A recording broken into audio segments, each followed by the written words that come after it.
આપનું હાર્દિક સ્વાગત છે. વિડિયો લેક્ચરની અંદર લેક્ચર નંબર 3 માં આપણે મનોવિજ્ઞાનના વિવિધ અભિગમો અને એ અભિગમોની અંદર શરૂઆતથી આધુનિક મનોવિજ્ઞાનનો ઉદ્ભવ, વિકાસ અને અભિગમો એના વિશે આપણે અભ્યાસ કર્યો. અને ત્યાર પછી મનોવિજ્ઞાનનો અભિગમ છે એ પ્રથમ અભિગમ જે છે જૈવિક અભિગમ, એના વિશે આપણે પ્રાથમિક માહિતી મેળવી. તો આજે આપણે જૈવિક અભિગમ જે છે એના વિશે આગળ અભ્યાસ કરીએ.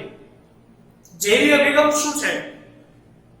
તો ધોરણ 10 ની અંદર તમે સામાજિક વિજ્ઞાનમાં જૈવિક અને અજૈવિક ઘટકો જે છે એના વિશે અભ્યાસ કર્યો છે.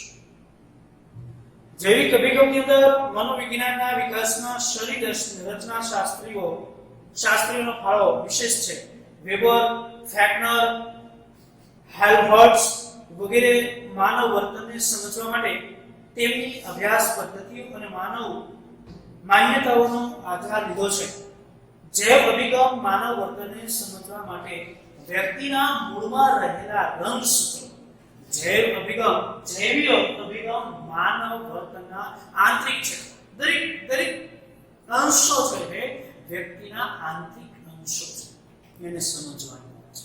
અને એની અંશોની દ્રષ્ટિએ આપણે જોઈએ તો વ્યક્તિના મૂળમાં રહેલા આંતરિક મૂળમાં રહેલા રંગસૂત્રો, જનીન તત્વો, ગ્રંથિઓના રસાયણો એટલે કે રસસ્ત્રાવો, ચેતના પ્રવાહો, શરીર રચના, જ્ઞાનેન્દ્રિયો, સ્નાયુતંત્ર, કર્મેન્દ્રિયો વગેરેનો આધાર લે છે. સમજવા માટે શરીર રચનાને, માનવ વર્તનને સમજવા માટે જૈવ અભિગમની અંદર વ્યક્તિના તમામ આંતરિક જે સ્પેર પાર્ટો છે, આપણે જેમ બાઇક કે મોટર વાહનોના સ્પેર પાર્ટ હોય ને તેમ આપણા શરીર અંદર બધા રચના તંત્ર, જ્ઞાનેન્દ્રિયો એ બધા સ્પેર પાર્ટો જે છે એ બધા સ્ત્રાવો અને અંતઃસ્ત્રાવો અને રંગસૂત્રો ને એ બધા વર્તનને સમજવા માટેના કેન્દ્ર બિંદુઓ છે. જૈવિક અભિગમની અંદર આ વ્યક્તિના વર્તનને સમજવા માટે ખૂબ જ અગત્યનો ભાગ ભજવે છે.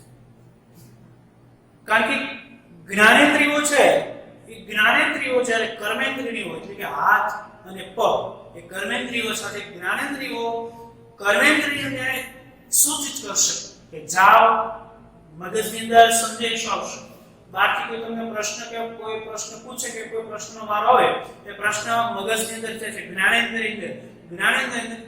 જ્ઞાનેન્દ્રિયની અંદર મગજ પ્રશ્ન છે, વિચાર છે. વિચાર કર્યા બાદ પછી એનો આન્સર આપશે. એ આન્સર કર્મેન્દ્રિયોને કે હાથ અને પગને સૂચિત કરશે અથવા તો મોઢાને સૂચિત કરશે. મોઢાને સૂચિત કર્યા પછી હાથ અથવા પગ એમાં કર્મ દ્વારા એ વ્યક્તિ છે પોતાનું કાર્ય કરશે કર્મેન્દ્રિય દ્વારા. જ્ઞાનેન્દ્રિયો કર્મેન્દ્રિયોને સૂચિત કરેલો કાર્ય છે હાથ પગ છે એના દ્વારા એનો સુદેશ કરે છે. આ બધાના અભ્યાસ માટે જીવ વિજ્ઞાનનો અભિગમ લેવાતી પદ્ધતિઓ જેવી કે શસ્ત્રક્રિયા, વિદ્યુત ઉદ્દીપન, જૈવિક રસાયણિક પદ્ધતિ તંત્રના સાધનોનો વિવિધ રીતે ઉપયોગ કરવામાં આવે છે. શરૂઆતમાં આ અભિગમો ખૂબ જ સ્વીકાર્ય બન્યા હતા. આ વિવિધ અભિગમો છે જૈવિક અભિગમ એ શરૂઆતમાં ખૂબ ઉપયોગી બન્યા હતા.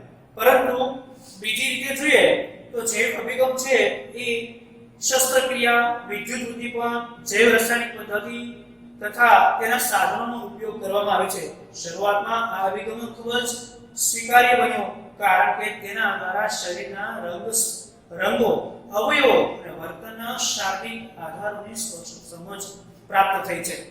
વર્તન સાથે વારસો, જનીન તત્વો અને મગજ કેવી રીતે સંકળાયેલો છે, આગાહી અથવા તો આનાથી સ્પષ્ટ થતું પ્રગટ હલનચલન, વાણી વગેરેને સમજાવી શકાતા હતા.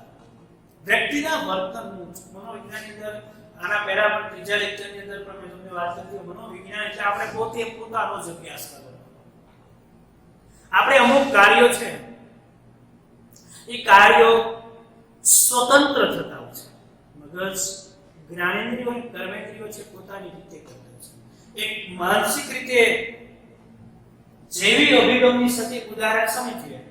આપણે બાઇક ચલાવતા હોય, તમે કદાચ બાઇક ચલાવતા હોય કે ના ચલાવતા હોય, ચલાવતા હશો તો અભ્યાસ કરશો, અભિગમની સાથે એમાં ઉપયોગ આવશે. તમે બાઇક ચલાવો છો, બાઇક ચલાવવા પછી જ્ઞાનેન્દ્રિયો છે એ મગજ છે આંખો દ્રષ્ટિ દ્વારા એને સૂચિત કરશે કે આગળના રસ્તામાં કોઈ પ્રકારની અડચણ ઊભી ન થાય ત્યાં સુધી બાઇક ચલાવી. આ જ્ઞાનેન્દ્રિયો કર્મેન્દ્રિયોને સૂચિત કરશે.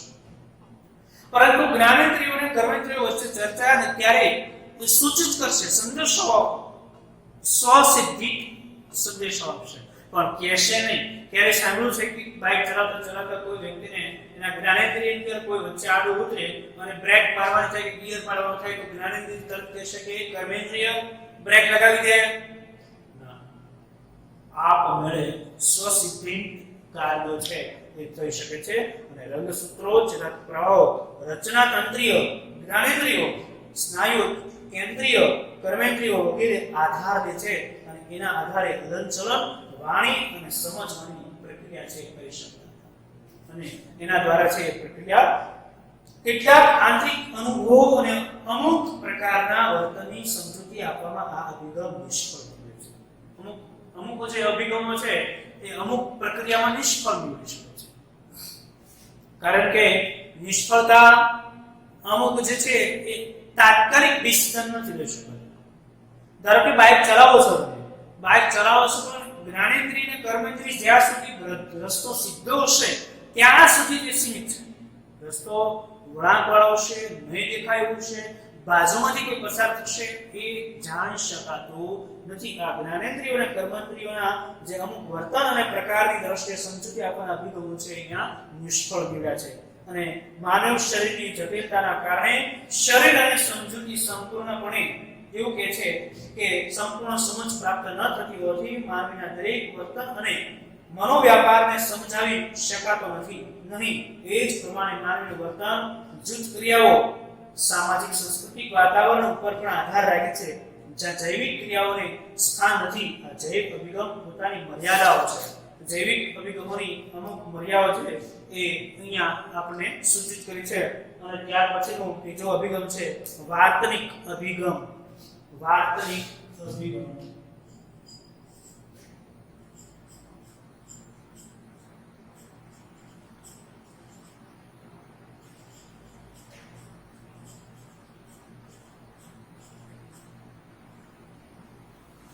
વાર્તનિક અભિગમ.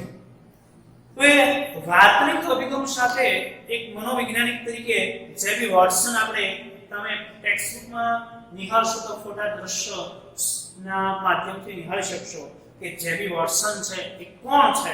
થોડી પાછો આપણને પ્રશ્ન છે કે આટલા મનોવૈજ્ઞાનિક પણ એ છે કોણ, કયા સ્વરૂપે છે, એનું મૂળ શું, હાવભાવ ચેષ્ટાઓ છે, તો એને તમે જોઈ શકશો. તો એના જે ચહેરાના હાવભાવ જોશો તો ત્યારથી જ તમને એમ થશે કે મનોવૈજ્ઞાનિક મનોવલણો છે વ્યક્તિના વર્તન ઉપરથી જાણી શકાય છે. અને આ જેબી વોટસનનું દાર્શનિક જે ફોટો છે એના પરથી તમે જાણી શકો છો કે એ વૈચારિક દૃષ્ટિએ વિચારસરણી ખૂબ જ ઉચ્ચ ધરાવતા હશે. એના હવે જે વાર્તનિક અભિગમ 20મી સદીમાં થયેલી ઔદ્યોગિક ક્રાંતિ અને યંત્ર વિદ્યાની બોલચાલી એટલે કે બોલાવાલી પ્રભાવિત થયેલા વોટસને મનોવિજ્ઞાનને માત્ર વર્તનના વિજ્ઞાન તરીકે ઓળખાયું અને વાર્તનિક અભિગમો આપ્યા.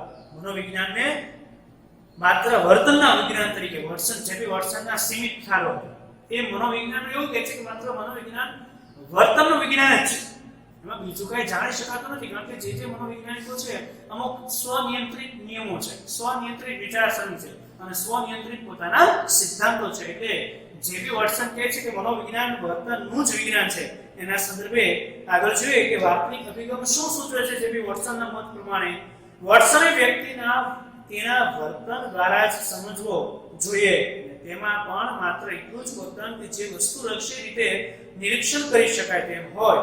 એટલે કે મનોવિજ્ઞાનમાંથી ચેતના, વ્યક્તિગત અનુભવ, આંતર નિરીક્ષણ પદ્ધતિ વગેરે બાબત રાખવી જોઈએ તેમ જેબી વોટસને કહ્યું છે.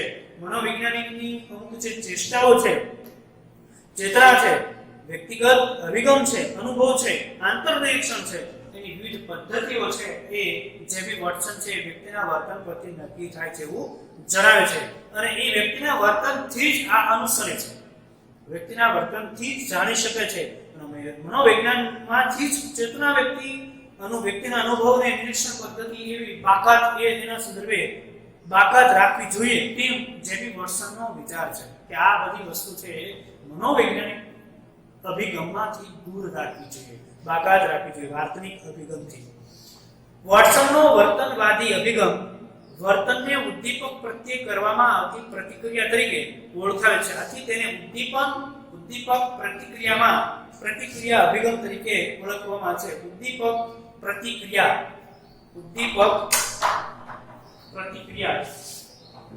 ઠીક છે. ઉદ્દીપક પ્રતિક્રિયા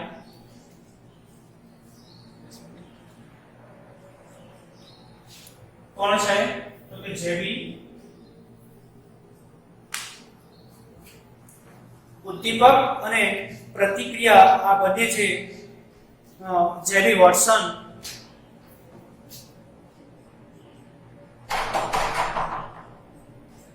પોતે છે એ ઉદ્દીપક અને પ્રતિક્રિયા આ અભિગમ છે એ ઉદ્દીપક અને પ્રતિક્રિયા એ અભિગમ જે છે એ કોણે અપનાવ્યો છે જેબી વોટ્સને. એને પ્રતિક્રિયાની સાથે અભિગમ અપનાવીશું. વ્યક્તિના એવું સાથે કહે છે કે અભિગમ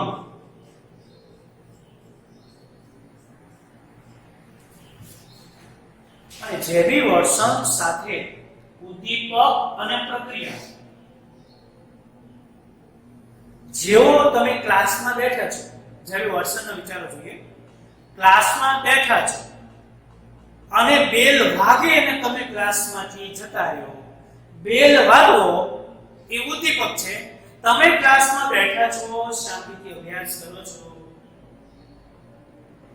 વ્યવસ્થિત ભણો છો, પરંતુ બહાર બેલ વાગે અને તમે કાર્ય છોડીને જાય છે, ક્રિયા કરો છો, કામ કરો છો સાથે, એ પ્રતિક્રિયા છે. તમે જે અંદર વર્ક કરો છો પ્રતિક્રિયા છે. જે તમારી કાર્યસૂચિ જણાવો છે પ્રતિક્રિયા છે. અને એ જે વોટ્સન જણાવે છે કે ઉદ્દીપક પ્રતિક્રિયાનો અભિગમ કોને રજૂ કર્યો હતો?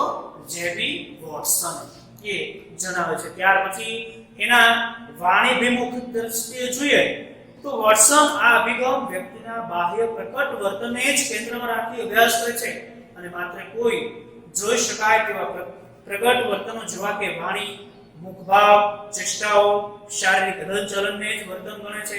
આ અભિગમને વાર્તનિક અભિગમ તરીકે ઓળખવામાં આવે છે. વાર્તનિક અભિગમ વિકાસમાં ફાળો આપનારા મનોવૈજ્ઞાનિકમાં વોટ્સન ઉપરાંત સ્કિનર, ગ્રંથિ, ટોલમેન વગેરેનો ફાળો મુખ્ય છે.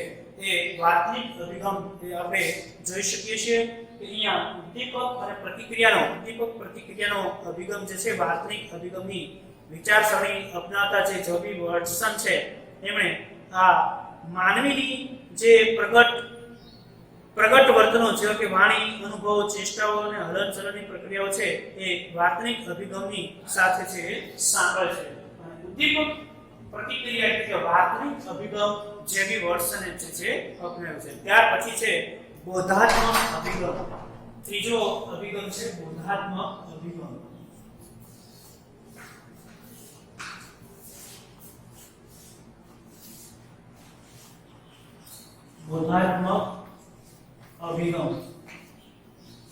બોધાત્મક અભિગમની સાથે સિગમન્ડ ફ્રોઈડ અને એના જે સાથી મિત્રો છે એની સાથે વાત કરીએ તો બોધાત્મક અભિગમની અંદર વાર્તનિક અભિગમ જે છે જેવી વોટ્સન એની સાથે બોધાત્મક અભિગમ પર જુદો પડે છે. એના ક્રિયા અને પ્રતિક્રિયા જે છે, ઉદ્દીપક અને પ્રતિક્રિયા જે છે એની સાથે શું સંકળાયેલું છે? વ્યક્તિના વાણી વર્તન એટલે કે બાહ્ય વર્તનો સંકળાયેલા છે કે આંતરિક વર્તનો? બાહ્ય અને આંતરિક વર્તનો સંકળાયેલા છે તો સાથે સાથે કયા ઉદ્દીપક અને પ્રતિક્રિયા કરે છે એને આપણે સમજીએ. વાર્તનિક અભિગમની માનવીના વર્તનની વધારે પડતી યાંત્રિક સમજૂતી સામે જ્ઞાનાત્મક કે બોધાત્મક અભિગમ વિકસ્યો છે. વાર્તનિક અભિગમ માનવીના વર્તનની વધારે પડતી આંતરિક સમજૂતી છે.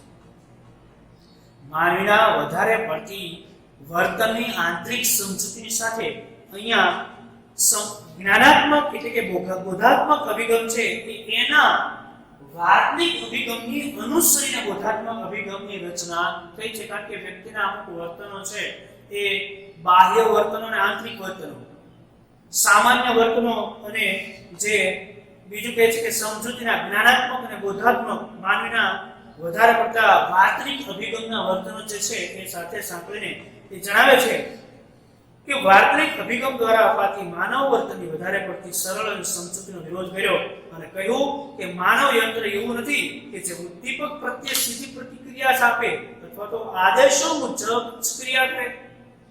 માનવ પ્રક્રિયા એવી નથી કે ઉદ્દીપક અને આદેશો મુજબ પ્રતિક્રિયા કરે, સીમિત નથી કોઈ. તમે ઘરે બેઠા છો, બરાબર, ઘરે બેઠા છો, ઉદ્દીપકને આજે પ્રતિક્રિયા વાર્તનિક અભિગમ આપણે સામાન્ય રીતે સમજવા માટે એટલું સમજી શકીએ કે વાર્તનિક અભિગમમાં વ્યક્તિના પોતાના જે મનોવરણો, વર્તનો, જે ક્રિયાઓ, પ્રતિક્રિયાઓ છે એ ઉદ્દીપક સાથે થયેલું છે. એ વાર્તનિક અભિગમની અંદર જણાવે છે. જ્યારે બોધાત્મક અભિગમ એવું કહે છે કે વ્યક્તિને સૂચિત કરેલા જ કાર્યો કરવા એ સીમિત નથી. ઉદ્દીપક હોય તો કાર્ય કરે, ઉદ્દીપક ન હોય તો કાર્ય કરે, અને પ્રતિક્રિયા ઉદ્દીપક સાથે જોડાયેલી છે એ પણ નિશ્ચિત નથી. અને બોધાત્મક અભિગમની અંદર એવું કહે છે કે વ્યક્તિના કોઈ પણ પ્રકારના ઉદ્દીપક કે પ્રતિક્રિયા સાથે બંધન બંધાયેલું નથી, એટલા માટે વ્યક્તિ સ્વતંત્ર રીતે પણ કાર્ય કરી શકે છે. ધારો કે તમે ઘરે બેઠા છો, તમને મમ્મી પપ્પા કે ટીચર કે કોઈ શાળા કે કોઈ કશું જ કહેતું નથી, છતાં તમને કોઈ ઉદ્દીપક નથી. જો તમને મમ્મી પપ્પા કે અભ્યાસ કરવાનો બેસો, શાળામાંથી ટીચર કે લેસન કરીને લાવ્યા, ઉદ્દીપક, આ બધા ઉદ્દીપક છે, બરાબર. અને ઉદ્દીપક પછી તમે જે ક્રિયા કરો છો, લેસન લાવો છો, લેસન કરો છો, ઘરે જાઓ છો, બધું હોમવર્ક કરો છો, કમ્પ્લીટ કરીને વળી પાછા લેતો, આ તમારી પ્રતિક્રિયા છે. સમજાય છે? ઉદાહરણ સીધા બંધ વ્યવસ્થિત રીતે. એટલે તમે બોધાત્મક અભિગમની અંદર એવું થશે કે તમને કોઈ પ્રકારનું કોઈ કશું જ કહેતું નથી, તેમ છતાં તમે જે પ્રતિક્રિયા કરો છો, આ જે પ્રતિક્રિયા કરો છો અને એ જે અભિગમ અપનાવો છો, શું છે? બોધાત્મક અભિગમ. કોઈ પ્રકારના સૂચનો નહીં, કોઈ પ્રકારની પ્રતિક્રિયા નહીં, કોઈ પ્રકારના ઉદ્દીપકો નહીં. અને એવી સાથે એની સાથે એવું કહે છે કે વર્તનવાદીના મતે માનવી ટેલિફોન જેવું યંત્ર છે જેમાં ઉદ્દીપક અને પ્રતિક્રિયા એ બે છેડા જ દેખાય છે, તે વચ્ચેની પ્રતિક્રિયા એટલે કે પ્રક્રિયા દેખાતી નથી. જ્યારે બોધાત્મક અભિગમ અનુસાર માનવી કમ્પ્યુટર જેવા યંત્રો છે જેમાં ઉદ્દીપકની માહિતી અંદર જાય છે, ઇનપુટ. ઉદ્દીપકની માહિતી ક્યાં જાય છે? ઇનપુટ. જેવું તમને પેલ ભાગેની માહિતી અંદર કર ઇનપુટ, બરાબર. હવે જોઈએ આઉટપુટ, માહિતીને બહાર કાઢવી. જોઈએ બોધાત્મક અભિગમની અંદર જોઈએ માહિતી, ઉદ્દીપકની માહિતી અંદર જાય એટલે ઇનપુટ, અને અર્થઘટન, પૃથ્થકરણ, અર્થઘટન અને પૃથ્થકરણ મગજની અંદર વિશ્લેષણ થશે. જેવો તમને લેક્ચર તમારા મોબાઈલમાં મળે કે તમારા મગજની અંદર અર્થઘટન અને પૃથ્થકરણ થશે. અર્થઘટન અને પૃથ્થકરણ થયા પછી હવે વિચાર, તમારા મોબાઈલમાં પેલો લેક્ચર આવી ગયો છે, હવે અર્થઘટન અને પૃથ્થકરણ શું થશે એના અનુસંધાને આગળ જોઈએ. તો બોધાત્મક અભિગમની સાથે પ્રત્યે સીધી પ્રતિક્રિયા અને આદેશો જોઈએ. અર્થઘટન અને પૃથ્થકરણ જેવી બોધાત્મક પ્રતિક્રિયાઓ એટલે કે ઇન્ફોર્મેશન પ્રોસેસિંગ અને પછી પ્રક્રિયા, ઇન્ફોર્મેશન પ્રોસેસિંગ એટલે અંદર પ્રક્રિયા થવી. હવે શું થાય છે? ઇન્ફોર્મેશન પ્રોસેસિંગ પ્રક્રિયા પછી પ્રતિક્રિયા બહાર આવે છે. હવે તમને મોબાઈલની અંદર મેસેજ એટલે કે લેક્ચર મળ્યો છે, લેક્ચર મળ્યા પછી તમે વિચારશો, ઇનપુટ પ્રોસેસ થઈ, input process information process, input information process થયા પછી હવે ઇનપુટ ઇન્ફોર્મેશન છે એને ઇન્ફોર્મેશન પ્રોસેસ થાય, આઉટપુટ ઇન્ફોર્મેશન પ્રોસેસ થશે. એટલે કે હવે તમારા મગજે માહિતી વિચારી છે કે તમારા મોબાઈલમાં લેક્ચર આવી ગયો છે, કયા સરનો લેક્ચર આવ્યો છે, કયા વિષયનો લેક્ચર આવ્યો છે, એ સીધો મોબાઈલ ચાલુ કરી તમે કહેશો કે હા આ સરનો લેક્ચર આવ્યો છે, મનોવિજ્ઞાન વિષયનો લેક્ચર આજે એટેન્ડ કરવો છે. તો હવે પછી સીધો આઉટપુટની અંદર તરત તમે મોબાઈલ ઓપન કરી અને લેક્ચર નિકાળશો. ખ્યાલ આવે છે? ઇનપુટ અને આઉટપુટ. માહિતીનું ઉદ્દીપક એટલે માહિતીને અંદર સંગ્રહિત કરવી, માહિતીનો મારો, પ્રશ્ન આવવો, પ્રશ્નનું ઇનપુટ પ્રોસેસ એટલે કે ઇન્ફોર્મેશન પ્રોસેસ, માહિતી અંદર વિશ્લેષણ થશે, વિશ્લેષણ થયા પછી આઉટપુટ ઇન્ફોર્મેશન પ્રોસેસની અંદર જે માહિતીનું વિશ્લેષણ થયું એ માહિતીને બહાર શેરિંગ કરવું એટલે કે એને અપનાવવું. માનવી સ્વયં સ્વીકૃત રીતે સક્રિય હોય છે. તેની ઉદ્દીપક સામે આપવામાં આવતી પ્રતિક્રિયા આંતરિક હોતી નથી. જ્ઞાનેન્દ્રિયો દ્વારા જ્યારે કોઈ પણ પ્રકારનું સંવેદન અનુભવે ત્યારે તરત જ પહેલાના અનુભવના સંદર્ભે તેનું પૃથ્થકરણ કરે છે. પ્રાપ્ત થયેલા માહિતીને અન્ય માહિતી સાથે સરખાવે છે અને પછી નિર્ણયના આધારે વર્તન કરે છે. આમ અભિગમ, વિચારણા, સ્મૃતિ, સમસ્યા ઉકેલ, નિર્ણય પ્રક્રિયા જેવા જટિલ પરિબળોને સમજવાના પ્રયાસ કરે છે. બોધાત્મક અભિગમ માનવ વર્તન સાથે સંકળાયેલા શૈક્ષણિક અને બોધાત્મક વિકાસાત્મક પરિબળોના સંદર્ભમાં આપણે તેના અભિગમોને સંદર્ભના વ્યક્તિના મનોવ્યાપારોને સમજવાનો પ્રયાસ એ બોધાત્મક અભિગમ કરે છે. માહિતીનું ઇનપુટ અને આઉટપુટ પ્રોસેસિંગ, ઇન્ફોર્મેશન પ્રોસેસિંગ કરી અને માહિતીને બહાર શેરિંગ કરવું. જ્યારે ઉદ્દીપકની પ્રક્રિયા છે વ્યક્તિની અંદર જે બી વર્તન છે એ જણાવે છે. જ્યારે એ વાતની અભિગમ થયો અને બોધાત્મક અભિગમ છે મગજની અંદર પ્રોસેસ થઈને પ્રોસેસ છે સીધી બહાર એનો આન્સર છે મેળવી શકાય છે. અને ત્યાર પછી ત્રીજો અભિગમ છે મનોગાત્મક અભિગમ.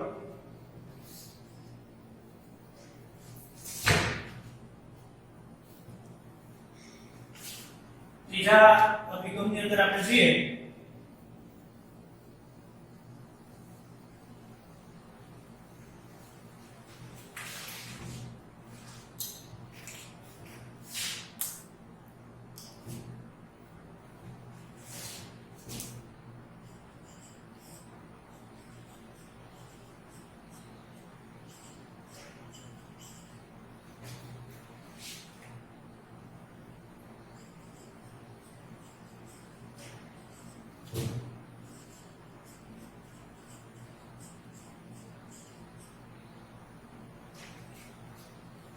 મનોગત્યાત્મક અભિગમ. મનોગત્યાત્મક વાર્તનિક અભિગમ અને બોધાત્મક અભિગમની સાથે કઈ રીતે છૂટો પડે છે? જ્યારે અન્ય અભિગમો એક અભિગમથી કઈ રીતે અલગ પડે છે એના સંદર્ભે તમે વાંચન કરશો, રીડિંગ કરશો તો થોડું તમને સમજવામાં સરળ પડશે. કે અભિગમ શું સૂચિત કરે છે એમાં કોઈ પ્રકારનો બહુ ટપ્પો પડશે નહીં. એટલે તમારે શું કરવાનું, એક અભિગમ સમજો છો એ અભિગમની અંદર અમુક જ મુદ્દા રહે, બધાની સાથે સરખાવવાનું નહીં. વર્તન જે બી વર્તન છે તો વાર્તનિક અભિગમ છે, વાર્તનિક અભિગમ કયા અભિગમ સાથે સંકળાયેલો છે એના અમુક મુદ્દા લઈ અને તમે બોધાત્મક અભિગમ અને વાર્તનિક અભિગમ છે કઈ રીતે અલગ પડે છે એ જ્યારે તમે કમ્પેરિઝન કરશો અને એની જે તારવશો એટલે તમને એ અભિગમો સમજાય જશે. બાકી સીધું તમે પ્રયત્ન કરશો કે વાંચીને સીધા સમજી લેશો એમ આઈડિયા નહીં આવે અને એ રીતે સમજી પણ શકશો નહીં. પણ બે વખત સરળતાથી સમજી અને એક વખત લખી રાખી લો. એક વખત દરેક અભિગમો છે લખી નાખવા અને લખીને પછી પાછા સમજવાનો પ્રયત્ન કરશો એટલે શબ્દ દરેક અભિગમ છે કઈ રીતે અલગ, તફાવત અને સામ્યતા ધરાવે છે તમને આઈડિયા આવી જશે, સમજવામાં સરળતા રહેશે. હવે જોઈએ સિગમન્ડ ફ્રોઈડનો મનોગાત્મક અભિગમ. પહેલો જોઈએ વાર્તનિક અભિગમ, જેમી વર્તન અને ત્યાર પછી બોધાત્મક અભિગમ અને ત્રીજો છે સિગમન્ડ ફ્રોઈડ એ મનોગાત્મક અભિગમને આગળ આપણે વધીએ. મનોગાત્મક અભિગમમાં શું છે કે માનવીના મનના અજ્ઞાન પાસા ઉપર ભાર મૂકે છે. માનવીના શું કે છે? માનવીના મનના અજ્ઞાન પાસા, માનવીના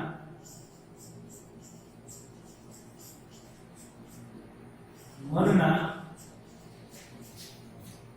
અજ્ઞાન પાસા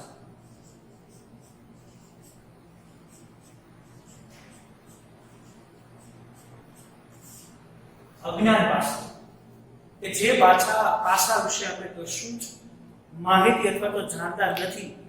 માનવીના મનના અજ્ઞાન પાસાઓ જે છે એને બોધાત્મક એટલે કે મનોગાત્મક અભિગમ જે છે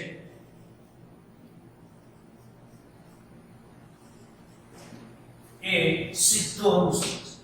બરાબર? મનોગાત્મક અભિગમની અંદર તમને કદાચ સમજવાનું થાય કે કઈ રીતે ભિન્નતા તો પહેલું જ છે કે માનના મનના અજ્ઞાન પાસાઓ અનુસરે છે.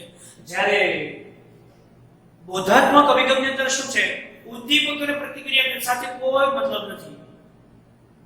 ઉદ્દીપક અને પ્રતિક્રિયા સાથે બોધાત્મક અભિગમને કોઈ મતલબ નથી. જ્યારે વાતનિક અભિગમને ઉદ્દીપક અને પ્રતિક્રિયા સાથે લેવામાં આવે છે. સમજાય છે? હવે જો એ જ રીતે તમે પોઈન્ટ ટુ પોઈન્ટ સમજવાનો પ્રયત્ન કરશો તો જ આ અભિગમ છે તમારા દિમાગની અંદર વ્યવસ્થિત રીતે સમજવાનો પ્રયત્ન કરો તો થોડું આઈડિયલ રીતે તમે સમજી શકશો. બીજું કે છે કે માનવ વર્તનને મનના ગતિશીલ પરિબળો પ્રેરણા અને આવે. અહીંયા બીજો એક શબ્દ છે પ્રેરણા અને આવે. આની સાથે બીજો શબ્દ છે પ્રેરણા અને આવે. આ બંને બાબતો સંકળાય છે. પ્રેરણા અને આવે આમાં નેચરલ અને માનવ નિર્મિત અને કુદરતી નિર્મિત છે, બંને હોઈ શકે છે. એટલે પ્રેરણા અને આવો અને માનવ મનના અજ્ઞાન પાસાઓને સાંકળવાના જે અભિગમો છે એ મનોગાત્મક અભિગમની અંદર સિગમન્ડ ફ્રોઈડ એવું કહે છે કે મનોવિશ્લેષણના વિશ્લેષણવાદી સિગમન્ડ ફ્રોઈડ કયા વિચારસરણી ધરાવતા હતા? મનોવિશ્લેષણવાદની વિચારસરણી છે ધરાવે છે. અને એવું કહે છે કે અચેતન મનના સિદ્ધાંતોના આધારે વર્તન માટે તેમાં પડેલી વાતનિક શક્તિને જવાબદાર ગણે છે. આ અભિગમ વ્યક્તિના સમગ્ર વ્યક્તિત્વ માટે વારસો અને બાલ્યાવસ્થાના અનુભવને ખૂબ જ મહત્વના ગણે છે. વ્યક્તિના અચેતન મનને તેના વર્તન માટે જવાબદાર ગણી તેના અભ્યાસ પર ભાર મૂકે છે. વ્યક્તિના અચેતન મનને તેને જવાબદાર ગણી તેના અભ્યાસ પર ભાર મૂકે છે. સિગમન્ડ ફ્રોઈડ મનોગાત્મક અભિગમ માનવીને સુખ મેળવવાની ઉચ્ચ ઈચ્છા વ્યક્તિના ઈગો અને સુપર ઈગો. વ્યક્તિના અમુક વ્યક્તિની નીચે જ નથી રહેવું. આપણે એને લીડના શબ્દ કહીએ છીએ. લીડ ક્યારે વ્યક્તિ છે એની લીડ છે નીચે નથી. તમે આટલે 11th સુધી સ્ટાન્ડર્ડ છો, 11th સ્ટાન્ડર્ડમાં અભ્યાસ કરો છો, એટલે ઈડના સંદર્ભે થોડું સમજવામાં નિમ્નતા એજની દ્રષ્ટિએ નિમ્ન પડશે. તમે અમુક વ્યક્તિ છે એનું જીવન આખું જો તો જન્મથી માંડીને છેક મૃત્યુ સુધી હાઈ પ્રોફેશનલ જેની લીડ ક્યારેય નીચી જતી નથી.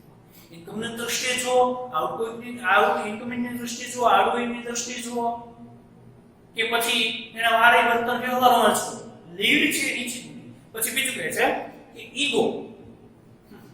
આ તો તમે દરેક જાણો છો. ઘરે બેઠા આપણે મોબાઈલની અંદર પણ લેક્ચર જોતા આપણામાં કેટલો ઈગો આવી છે, આમ વ્યક્તિ દરેક ક્ષણે ઈગો છે પોતાનો જાણી શકે છે અને પોતાને ખબર જ છે મને કેટલો ઈગો છે, ખ્યાલ આવે છે. એટલે ઈગો છે એ ઘણી વખત સિગમન્ડ ફ્રોઈડ એવું કહે છે કે ઉચ્ચ સ્તરની વ્યક્તિ છે નિમ્ન સ્તરે એના ઈગા દ્વારા અથવા એની ઈગો છે એના વાતનિક વર્તનો છે, બાહ્ય અને આંતરિક વર્તનો છે એ પણ હોઈ શકે છે.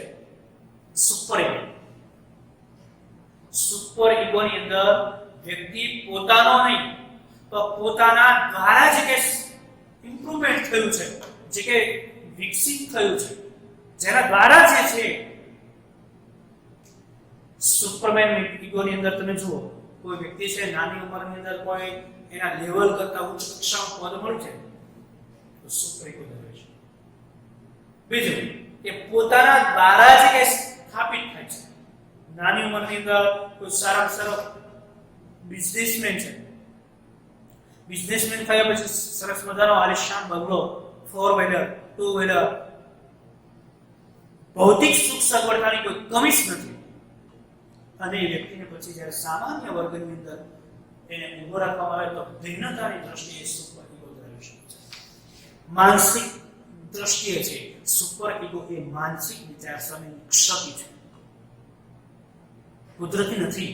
સુપર ઈગો શું છે? માનસિક વિચારસરણીની અમુક પ્રતિક્રિયાની ક્ષતિ છે. અને ક્ષતિ છે. ઈગો કે સુપર ઈગો વાપરવાથી કોઈ વસ્તુ પ્રાપ્ત થઈ જાય એવી આપણી માન્યતા એ સિગમન્ડ ફ્રોઈડ પણ એમાં માન્યતા ધરાવતા નથી. પણ એમાં એવું કહે છે કે જો સુપર ઈગોની સાથે મનના જાગ્રત, અર્ધજાગ્રત, અજાગ્રત પાસાઓ વગેરે મનોજાતીય વિકાસના સિદ્ધાંતોના આધારે વર્તનને સમજવાના પ્રયાસો કરે છે. વ્યક્તિના સાધારણ વર્તનના ઉદ્ભવના અનુભવોથી આ અભિગમ વિકસ્યો છે અને તેના મતે માનવી મૂળભૂત રીતે અનિચ્છનીય અને અશાંત પ્રેરણાથી એને પોતાનું છે વર્તન છે કરે છે. મૂળભૂત ઈચ્છાઓ કોઈ પણ ભોગે પૂરી પાડવાનો પ્રયાસ કરે છે. મૂળભૂત ઈચ્છાઓ પોતાના રૂપે અથવા તો પોતાના ભોગે એ છે કરે છે. એ મૂળભૂત સ્વરૂપે એ જાણી શકાય છે. ત્યારબાદ મનોવૈજ્ઞાનિક અભિગમ જે છે એ સિગમન્ડ ફ્રોઈડના અમુક વ્યક્તિના જે છે એ બાહ્ય વર્તનો છે. જો એક દ્રષ્ટિ તમે જુઓ તો બધા જ લક્ષણો છે એ બાહ્ય વર્તનો છે.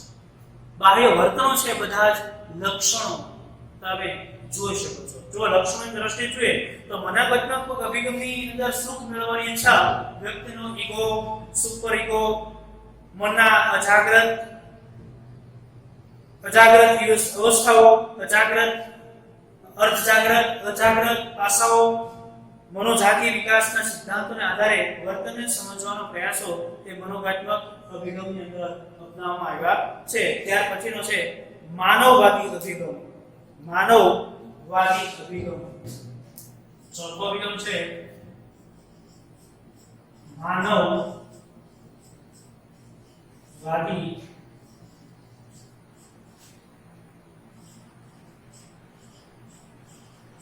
અભિગમ.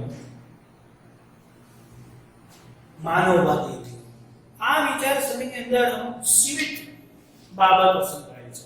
માનવવાદી વિચારસરણીની અંદર શું છે? અમુક સીમિત બાબતો છે. મનોવૈજ્ઞાનિક અભિગમે દોરેલા માનવીના વિચાર નિરાશાવાદી નકારાત્મક ચિત્રથી વિરુદ્ધ માનવવાદી અભિગમ એટલે કે માનવીય અભિગમ માનવીનું ચિત્ર આશાવાદી અને હકારાત્મક ઉપસાવે છે. આ અભિગમ માનવીને શક્તિશાળી, ક્રિયાશીલ અને સમાજને અનુકૂળ બનીને રહેનારો. આ અભિગમના પ્રણેતાઓ અબ્રાહમ લિંકન. માનવવાદી અભિગમના પ્રણેતા કોણ છે? Abraham Lincoln. સાથે થોડું પુનરાવર્તન કરી લેજો. એટલે માનવવાદી વિચારસરણી એટલે કે માનવવાદી અભિગમ વિચારસરણી ધરાવનાર અબ્રાહમ લિંકન, જ્યારે મનોવૈજ્ઞાનિક અભિગમ ધરાવનાર કે જે સિગમન્ડ ફ્રોઈડ અને બોધાત્મક અભિગમ છે એ વ્યક્તિ ઉદ્દીપક અને પ્રતિક્રિયા વગરની જે ક્રિયા કરે છે, ઇનપુટ અને આઉટપુટ પ્રોસેસિંગ છે, ઇન્ફોર્મેશન પ્રોસેસિંગ છે જે છે એ બોધાત્મક અભિગમ સાથે સંકળાયેલું છે. જ્યારે વાર્તિક અભિગમ જે છે એ જેબી વોટસન છે કે ઉદ્દીપક અને ક્રિયા સાથે થતી પ્રક્રિયાઓ છે અને જૈવિક પ્રક્રિયાઓ જે છે એ માનવીની આંતરિક ક્રિયાઓ, શરીર રચના સાથે થતી જે ક્રિયાઓ છે એ જૈવીય અભિગમ સાથે જોડાયેલી છે. હવે માનવવાદી અભિગમની સાથે જોઈએ તો આ અભિગમ Maslow, Carl Rogers, Erich Fromm વગેરેનો સમાવેશ થાય છે. તેઓના મતે માનવી એ ભૂતકાળના અને વર્તમાન કાળના અનુભવોનું પોટલું છે.